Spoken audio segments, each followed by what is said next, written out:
coming Sunday is the second plea I'm going to make, is the weapons exchange. If you will remember, the first time that happened was a year ago on the Sunday before Thanksgiving. So this is the second one, where people, San Antonians, can bring guns, their weapons, and exchange them for HEB food cards. Um, and it went so well last year, people just had no idea that it was going to go as well as it did. They collected, if I remember, it was close to 900 guns. So it was like 900 guns, no longer in homes, no longer on the streets. And so it's happening again. The plea is that Texas Impact, and some of you will remember them presenting at the intersection not that long ago, about a month ago, in the interfaith advocacy and work that they do across the state. Um, but they've also been having a traveling display of T-shirts of those who, Texans, the first round that they did were those from in San Antonio who died due to guns.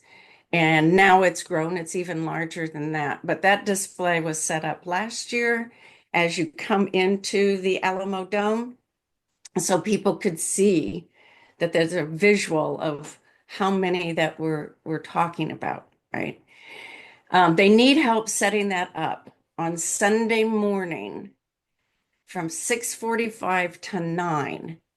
And they would love it if anyone comes or a team of somebody's come and come for any part of that 6:45 to 9 that they can come. And it's just a matter of putting T-shirts pinned on a clothesline, but they just need hands to make that happen. So I did send that out this week in an email on Tuesday, but I'll put that information in chat. I really invite you to take a moment to consider doing that or thinking about somebody you know who would really appreciate doing that. Because I know that those who are responsible for that on Sunday morning would really appreciate your hands. And I know that one of the leads on that, Pastor Rob Mueller, some of you know him from Divine Redeemer Presbyterian, but he will be leading church yet that morning. So, but he's coming before. And I'll put that information in chat. Give it some serious thought. I did it last year. I'm not able to do it this year, but it was a good experience. It felt good to do it. It felt good to be outside. Felt good to be with other people I knew and new people I didn't. It felt good. And so think about that seriously. So it's 8:05, and it's good to see all of you here this morning. And I'm going to turn this over to our friend, Peter Onofre, and he's going to be telling us from his experience and knowledge about some grants that the city, micro grants that the city has gone and put out into the community. I'm not going to say too much. I'm already saying too much, but his experience of receiving one, what that looks like. I think it's a smart move on the city's part to have some smaller grants that move fast in the system, right? And when I say small grants, Peter will probably tell us, well, it's like 5 to 25,000. And that can mean a lot in a congregation. So Peter, thank you for being with us this morning. Do you want me to go ahead and put the slide up? What do you want me to do? Yes, you can start with that opening slide. Okay. That's a good place All to right. start, Anne. Thank you. Sure. Great. Well, thank you, Anne, and thank you, everyone. It's an honor always to be at the intersection and today to present this specific topic that I'd like to lay a foundation, as Anne mentioned, the micro grants, and to whom much is given, much is required.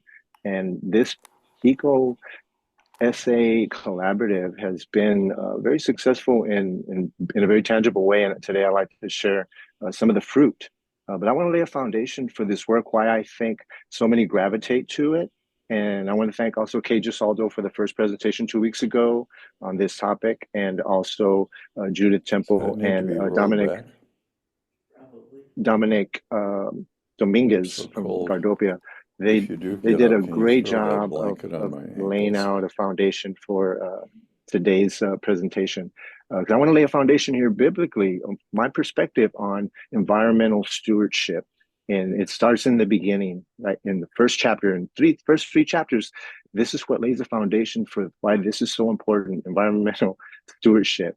In that first chapter in 26, it says, then God said, let us make man in our image, let us make him, and let them be masters over the fish of the ocean, the birds of the that fly, the livestock, everything that crawls on the earth, and over the earth itself. That was a purpose. He created us for that. And so he created man in his own image, and he gave him full authority over the earth with responsibility not to abuse it. So in that first one, he gives the authority, right? Then in the second chapter, this is what's really fascinating, because the second chapter, it revisits this command, and it says in the second chapter, it says, and now the Lord God had planted a garden in the east, in Eden, and there he put the man he had formed. And the Lord made all kinds of trees grow out of the ground, trees that were pleasing to the eye and good for food.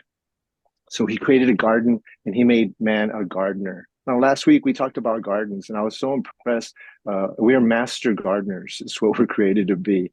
And he put us on this earth as to be stewards of this precious gift that he's given us, the earth.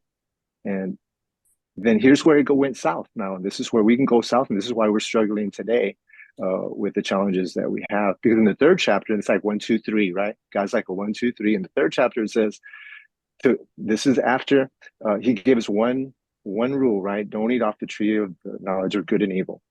One rule, and he violates that rule, right? So he abused the authority that he had. And then here's the outcome. And to Adam, he said, because you listened to your wife and ate the fruit of the tree about which I command you that you must not eat, cursed is the ground because of you. Through painful toil, you will eat food from it all the days of your life, and it will produce thorns and thistles for you, and you will eat the plants of the field. By the sweat of your brow, you will eat the food until you return to the ground, since from it you were taken. For dust you are, and to dust you will return.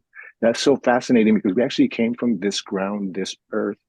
And it's this environmental concept is so symbiotic. Our soul, our spirit, our body is interconnected with the environment, the ecosystem in which we live and die. When we die, we're buried in the ground. And in the Christian faith, that we're a seed that's planted, and one day to be raised and become that first fruit, to become fruit that is everlasting. So it's an amazing concept in that first three chapters, how it's laid out for us. So why environmental stewardship is so important. And we've been given a great opportunity. And I want to thank the city of San Antonio, the Office of Sustainability specifically, and the way they went about preparing these funds. And so I'm going to give the history of the actual Resiliency, Energy Efficiency, and Sustainability Fund, because that was a catalyst that put in place the opportunities that we have experienced over the past 2.5 years now, since the funds have been made available. This CPS, of course, it provides $360 million a year to the city budget. And part of that is a portion that is what is called STEP, the Sustainable Tomorrow Energy Plan. And that portion, former Councilwoman Sandoval had made a proposal that those funds be separated and created a fund that would be able to provide opportunity for the city to invest in resiliency, energy efficiency, and sustainability projects. And that was established, and maybe I think it was the first year was like $10 million, and that's what it's been for the past 50 years, I believe now. And so the first tranche that went out was educational, went to schools, and they tried to incorporate that the best they could within school systems to get the youth to understand their environmental stewardship mandate as children that are going to inherit this planet that we now have and are seeking to maintain.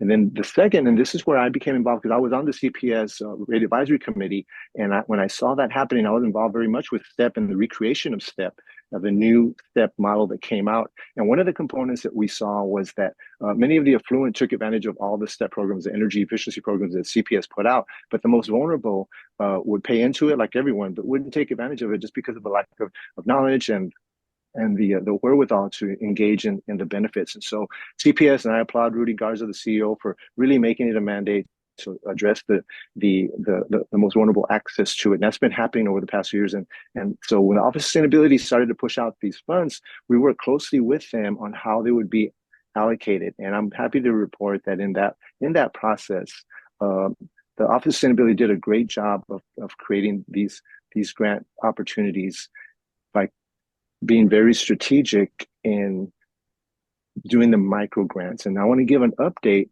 as to what the report card is, if you would, to this point of what went out this year into the community. And I'm going to start with the first slide. If we can go to that first slide,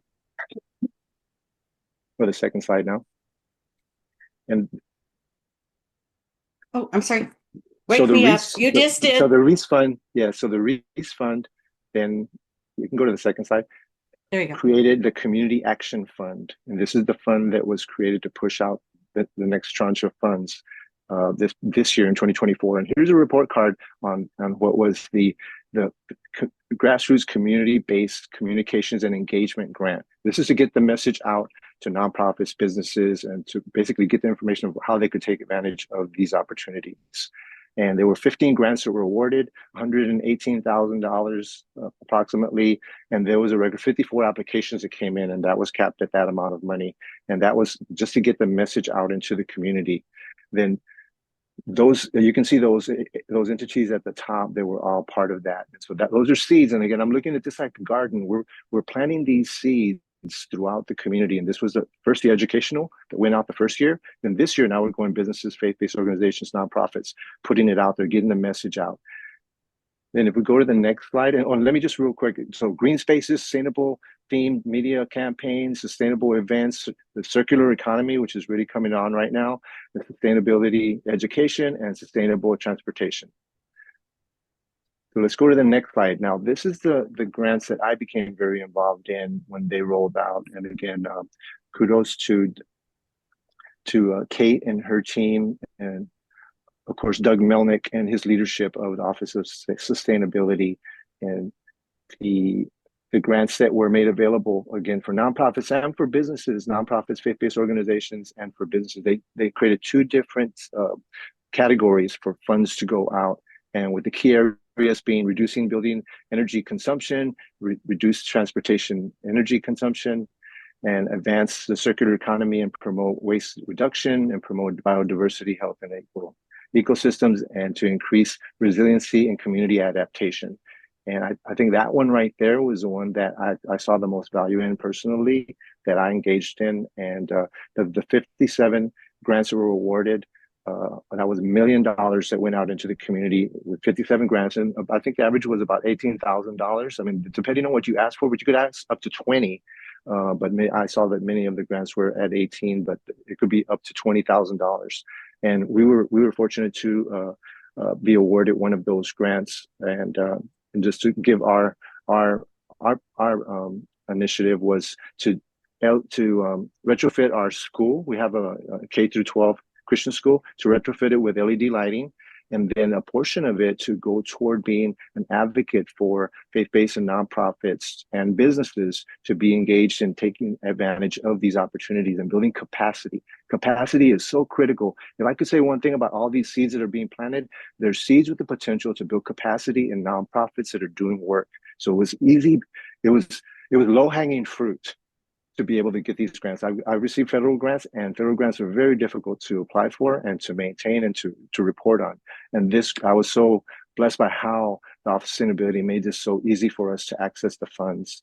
And so now, those are the 57 that were awarded. And then on the business side, we're 60, and that was at $1.1 million.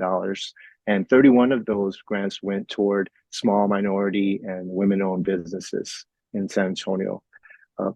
I was fortunate to be able to work with two specific other nonprofits, really three, but more than three, but helping with the application for one of the churches in the Quintana community to get one of the grants, as well as a business on that corridor as well. And so those two also got a grant, and then there's another business there, an architect that also got a grant. So we have three grants just on that corridor there. And then my grant is really committed to help be the advocate for that corridor and connecting those projects. Then the fourth, or really the fifth grant in that community was to Fuerza Unida. Now, this was a separate work that was being done for the heat island effect and engaging how the community is responding to heat. Fuerza Unida was given a grant to build capacity to do the outreach in that community, and they've really become the anchor now. And I want to thank Fuerza Unida's leadership, as they got the funding before anyone else did to start launching this project, and now we've connected with them as we're in that corridor, just to show you how these seeds are now starting to produce fruit and building the relationships, individual projects that are starting to roll out. But now we're looking at how do we build a resiliency hub there, because I'll get to the next phase of what these grants do on the resiliency hub side. But those 5 grants there, just in that one community, working together. And Fuerza then got another grant, which had to do with the mini splits. And many of you have heard of Deborah Ponce, and I want to thank Deborah Ponce for all the work she's done. She and I are like hand in glove in the Quintana community working this project. And she got 3 organizations to receive mini split grants. And then Fuerza is managing that whole project now in mini splits, where energy efficiency can be provided to those that have window units and can be upgraded. And we're talking about very vulnerable people. And so that work is working in tandem with the energy efficiency, weatherization, resiliency hub in that community. And it's just a wonderful thing to see the collaboration now. And it's very holistic. You got this, the what you would say is the social component. You know, we lead with mental wellness. Our organization leads with mental wellness. And of course, that's one component of resiliency. Then you have environmental resiliency. Then you have economic resiliency. And so there's an economic grant that's also been planted there in the corridor. And so we're tying all those together with the business community that received the grants, the faith-based organizations and the nonprofits, and all the way down to the most vulnerable. Because if there's one thing that I've learned through this process as we transition into the benefit of the way that the grants rolled out, that we learned at the Dream Week event when the resiliency initiative launched by the Office of Sustainability was. And Anna, it was a blessing to be at a table with you. That's so divine. We're sitting at the table when they launched this thing, right? And just watching it go over a year now, or coming up on a year. And it's been an incredible year of very fruitful year that now we're going to be able to see and eat, taste and see that the Lord is good. That's what I'm going to say about this year in relation to this work.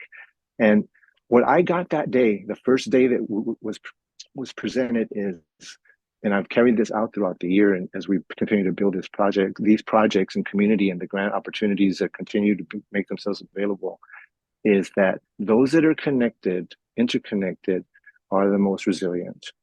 And I know you've shared connectivity and the relationship to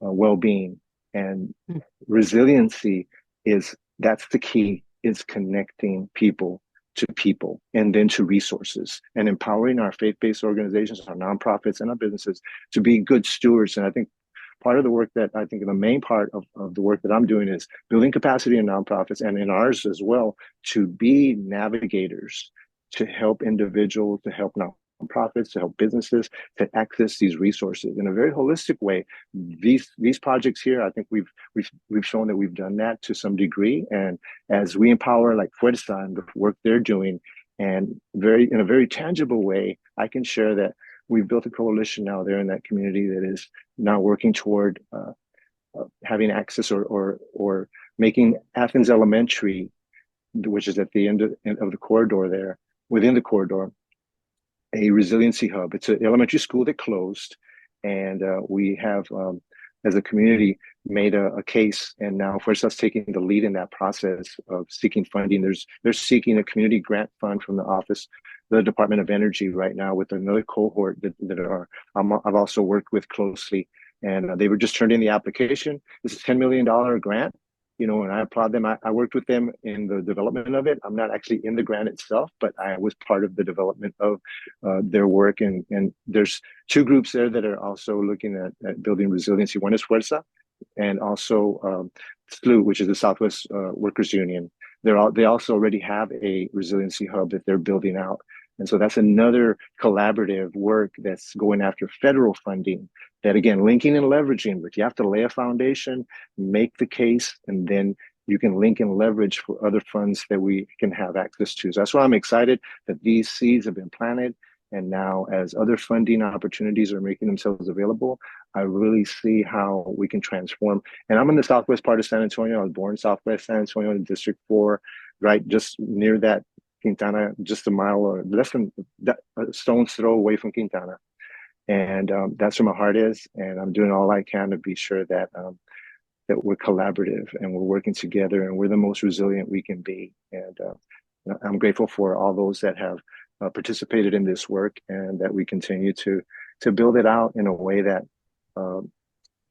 we show the fruit of communities being empowered. Not just handouts, because to whom much is given, much is required. That's the thing about these grant funds. When you receive grant funding, it's not free money. You have to produce. You have to provide the outcomes, the measures of what you're doing. And back to the biblical mandate we have, being good stewards, and stewards, environmental stewards, what better? And the compassion piece, and that I think that was the thing that drives me, is the compassion piece, that we're talking about people when we talk about these projects, the people that have been struggling in communities and have been, for some, left behind and out of the opportunities, and empowering them. I think that's going to be the direct, not just a byproduct, but a direct impact to the Southwest community. And I'll say this about Judy Temple and her leadership of the EcoSA and how we partnered. So the gardens, right? The gardens and her, and she's just got a passion for it. And last week, if those who were here, and if you haven't seen that, go to see that recording, because that was an excellent presentation on gardens. And I hope my biblical case made it even brighter of a case for why we do what we do. But we went to Sunset Ridge with the Office of Sustainability for the resiliency. Now, this is the resiliency, climate ready neighborhoods, right? This is the next level of grants, right? Now, this is building resiliency. Now, we're in the process of applying for one of those micro grants, which is $5,000 grants to be able to build a pod. So we're building a communication and a resource pod, or you could be a shelter pod. There's 3 different types of pods. So we've already got our team together. We're working in community and trying to build that work. And so the funds are available there to continue to build on the work that we started on the first grant. It's really what we're doing. But we went to a briefing there, and the south side, right? This is so cool. The south side and the north side, right?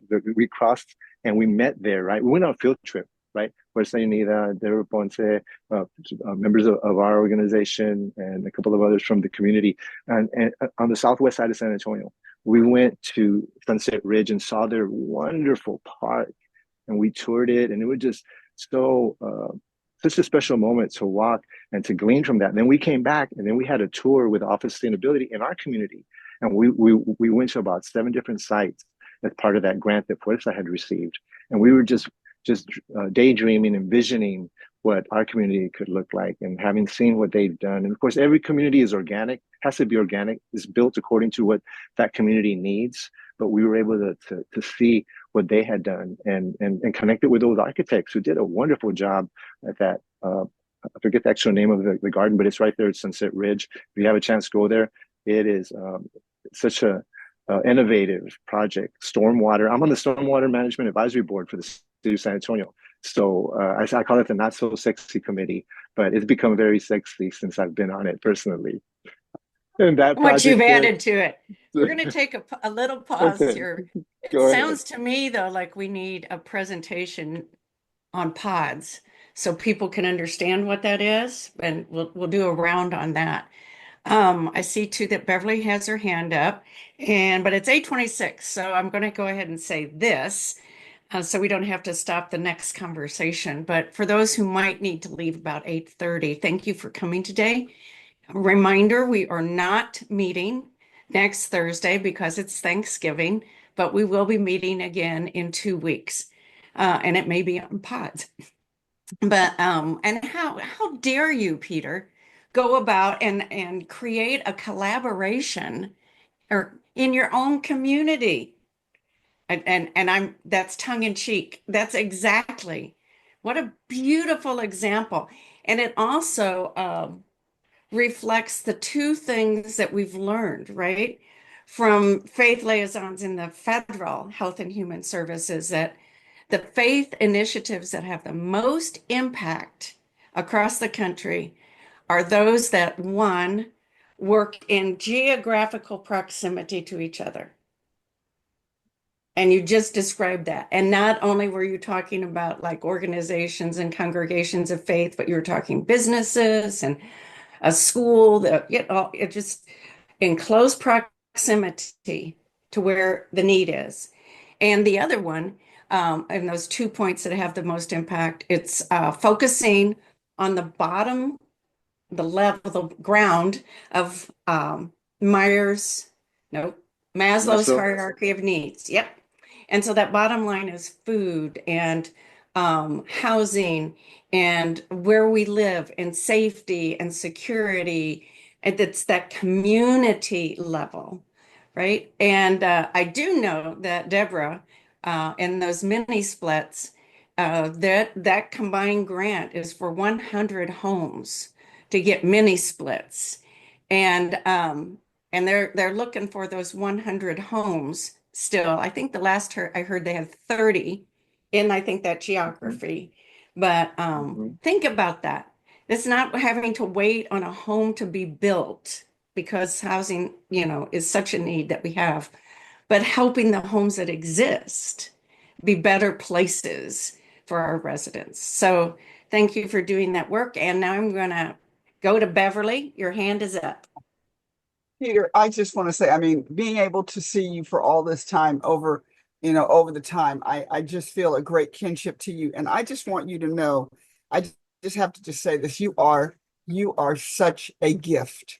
I mean, as this is Thanksgiving, the gifts are, people think are the food, but I just want you to know, you're just such a gift to your community. And I just want to thank you for coming to the table, taking a seat at the table, and taking a leadership role. You have truly shown the importance of collaboration and the beauty of, we are truly better together, and that there is such strength in us coming together, and that you're the best example of local people solving local problems best. And I just had to just tell you that this morning, and to just thank you for being such a gift. You are really just a wonderful gift. Thank you. Thank you, Beverly. We could all say that about it's Beverly mutual. too. Yeah, I know. I was going to say it's mutual, Beverly. I admire you and the work that you are, who you are to our community as well.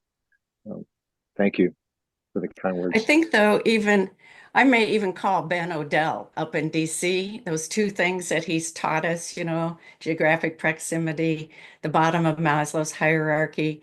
But it also takes, we all know this, it also takes visionary and humble, collaborative leadership, right? And that's collective leadership itself. So, Peter, in your example, with all those different grants, those had different visionary leaders that were, working that, right? And pulling it together. And the more you have like that, the faster things go, the more fun it is, the more relationships that are built. I was thinking while you were talking about how resilience, the definition is relationship. I mean, that's the thing. Is how strong are we together, and we are stronger together.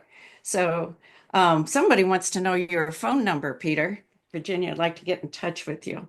Do we have any other questions, thoughts for Peter? I have a question.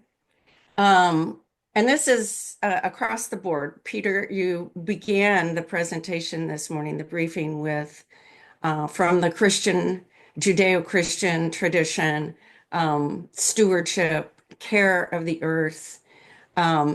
I'm wondering what other people know from other religions and faith traditions that call us into the same kind of care and compassion.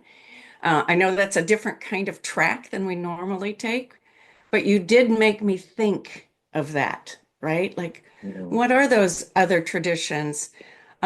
We all know that the most common thing that is found in all the world religions is that ethic of reciprocity, the golden rule to treat others the way we wish to be treated. And when we say others, that includes plants and trees and animals and bugs and the sky and people and likewise not to treat others the way we don't like to be treated, right? We don't want to be thrown away or discarded or, left thirsty. I mean, I'm pushing not just the metaphor, but the reality, right? So you really made me think about what are those things in other religions? Does anybody know from another vantage point, even if you aren't a part of another religion? It makes me think, of course, Buddhism, compassion is core to that, and even, the taking of a worm's life or a bug life, very um, small, even oriented, large, small. Um, but I think that would be a really Yeah. interesting thing to explore. I know What in the is that? yeah.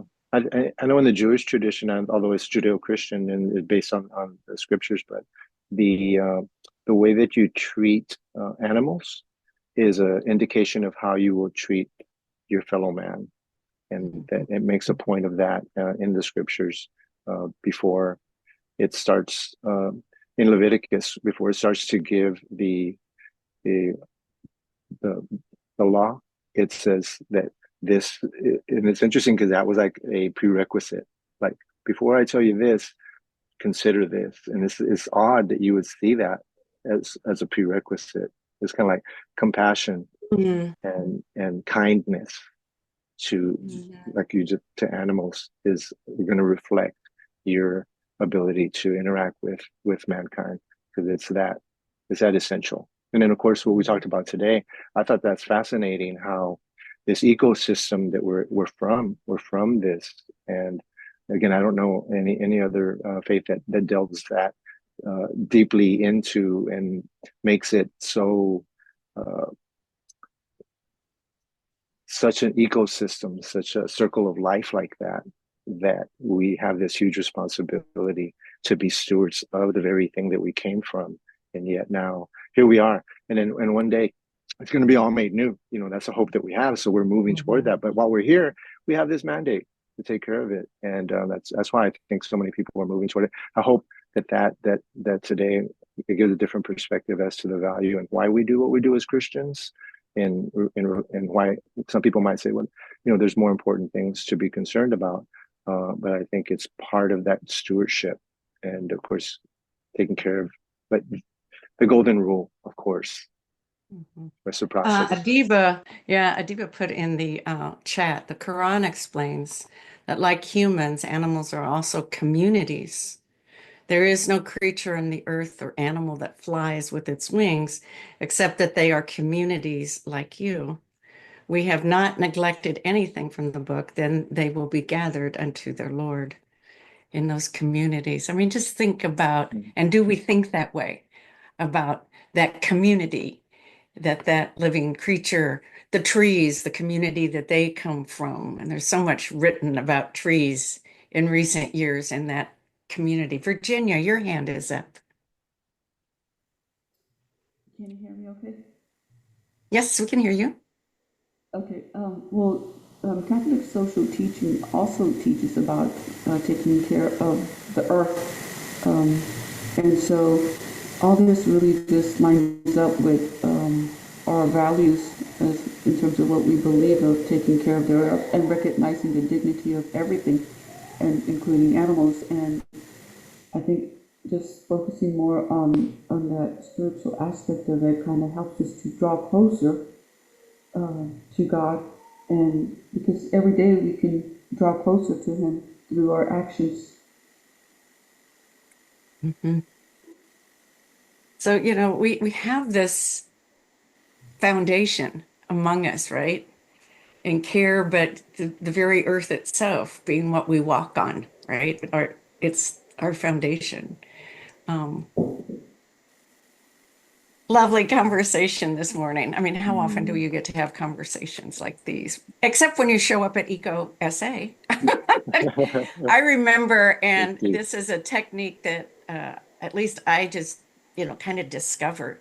But when these micro grants came out, the first round, and EcoSA gathers in person once a season, and then the other months it's virtual. But once a season they gather together, and it was in-person gathering, and these were micro grants were just ripe and ready. They were ready to be jumped into, right? We talked about them previously, but they were ready. And so, I asked the question kind of as our introduction. If you had, I think I said $20,000. If you had $20,000, we had a full table of people. I would guess 20, 24 people around that table. And if you had 20,000 that you could use in terms of sustainability and environment where you are, what would you do with it? Oh my gosh. That was one of the most exciting introductions that I have ever heard. Just just living in that imagination for a while. And I don't know, Peter, do you know how many micro grants that we got within the Eco Essay structure? I know there were a bunch of people who applied. Yeah, Was it there like, were, I don't know the actual number, but I know there were quite a few because I know we've had reports back from from the EcoSA. I know Yeah, Judith would I think know. there's, I think we're about 8 members got grants. uh-huh. Different organizations got grants? Not bad. But wasn't it fun when we went around the table like that? Like, what could we do? Oh, and people really didn't think long. Like, it was like, well, this is what I would do. Like people knew what they would do. And that itself was exciting. They already knew. And That was a catalyst, and that was it such a was fun. catalyst to be able to hear that. I mean, that was a moment in time. I remember it well, and just to be at that table, and then now here we are with the manifestation of that in many cases. Yeah. Wow. And then another round of grants is happening, right? And That's about the yes, pods? yes, that's that's the microgrid, the micro grants for the climate ready neighborhoods, and those three Hmm. pods that and they have a wonderful field guide that walks you right through the process of creating the pod, and then basically it sets you up for the grant. Again, they've done such a great job of priming the process so that you can seek the funding and move forward. Uh, I, I'm really grateful for the way that they've What are the structured it. three what are the three kinds of pods? I'm putting it into Yeah. chat. So it's communication, resource, and shelter. And communication is you're just basically sharing information, much like that first group of grants that we shared this morning. And then the second is resources. You're providing some type of resource to the community, but you don't have a physical location where people are actually being sheltered. And because the third one is an actual shelter where people come and they're able to stay, whether it's during an event or whether it's long term, but it's a shelter. Mhm. Mhm. So those are the Nice. three. Yeah. I think we have time for one last comment or question. Otherwise, we're going to go out into this lovely world. I encourage everybody to go outside at least once today. Oh my gosh. Well, thank you, Peter, for bringing our briefing this morning, and like all those who bring our briefings, for being the leads, the models in our world, and so just thank you for being that. I think our next Eco Essay is in person, Judy. Is that Yes, correct? I put the information in the Good. chat, and please, anyone on this today's meeting, you're welcome to come. a lot of our members will be there and they can share where they are in the process, having received the money and what they see is now the impact that they're already having in their communities with that money. So join us, if you will. I have one last question. Have you seen in the Express News or in the San Antonio Report in particular, have you seen articles on any of these that I might have missed? Because I do look, but these stories need to be out there. I haven't seen any of them yet, but because the funding was given out late, many of us didn't get our funding till end of October, Mm. even though the awards came in the summer. So we're gearing up.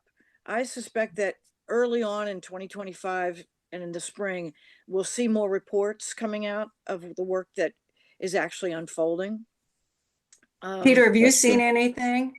Yeah. Has No, anybody come to interview you or? no, that I think that would be in order at some point as we bring them to light. And Judy's right. The projects have been delayed in starting, but just the Mhm. fact that they're in place and moving forward, I think. Yeah, there's a story. There's a number of stories there, I think. Well, that whole collaboration that you talked about, Hmm. that's Right. they're all stories, everyone that we've heard, right? But and wouldn't it be great just to have a huge series of stories, the park that you went to, but that whole Yeah. collaboration growing and the gardening that Judy talks about. Right. And and I I, will say, and I'll report on it later, but we're having an event in the Quintana community on, I think it's December the 12th, and I'll get more details on it. But we're going to close that corridor, and it's going to be a block party for the economic development of that corridor. But we're also going to incorporate our environmental work. So I'll share that once I get the details. Great. All right. Well, it's 8:44. Let's go enjoy the beautiful day. And I hope they are beautiful. I won't see you between now and 2 weeks from now. So have a really blessed Thanksgiving. Um, love your family, love your neighbors, love the earth. And we'll see you in 2 weeks.